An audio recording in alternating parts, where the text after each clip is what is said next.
আগের ভিডিওতে তোমাদের জন্য একটা সিম্পল এগ ফ্রাইড রাইসের রেসিপি শেয়ার করেছিলাম, যেটার সাথে আজকের এই চিকেন রেসিপিটা কিন্তু একটা অসাধারণ কম্বিনেশন। নেক্সট বার যখন বাড়িতে চিকেন আসবে এই রেসিপিটা কিন্তু ট্রাই করতে ভুলো না। আর কেমন হয়েছে সেটা কিন্তু অবশ্যই কমেন্ট বক্সে জানিও। তো চলো স্টার্ট করে দিই।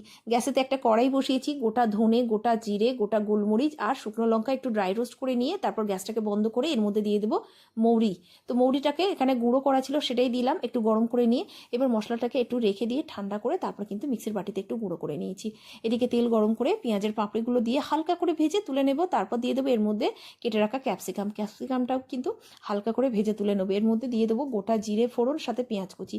পেঁয়াজটা একটু নরম করে ভেজে নিয়ে এর মধ্যে আদা রসুন পেস্ট দিয়ে দেবো, আরও 2 মিনিট নাড়াচাড়া করবো। তারপর দিয়ে দেবো ধুয়ে রাখা চিকেনটা দিয়ে হাই ফ্লেমে বেশ কিছুক্ষণ নাড়াচাড়া করবো। এরপর এর মধ্যে কিছু শুকনো মশলা অ্যাড করবো, যার মধ্যে হলুদ গুঁড়ো, কাশ্মীরি লাল লঙ্কা গুঁড়ো, ধনে গুঁড়ো আর স্বাদ মতো নুন। এটা দিয়ে পরে কিন্তু বেশ কিছুক্ষণ হাই ফ্লেমে নাড়াচাড়া করবো। তারপরে এটার মধ্যে দিয়ে দেবো একটু টমেটো কেচাপ দেওয়ার পরে কিন্তু আবারও বেশ কিছুক্ষণ কষিয়ে নিচ্ছি।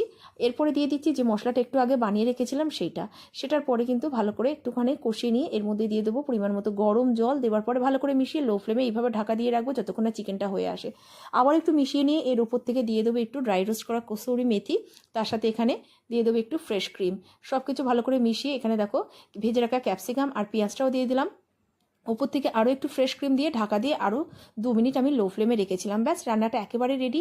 রেসিপিটা কেমন লাগলো জানিও। এই ধরনের অনেক রেসিপি কিন্তু তোমরা আমার ইউটিউব চ্যানেল আর ফেসবুক পেজে পেয়ে যাবে, দেখে নিও। ভালো লাগলে পাশে থেকো।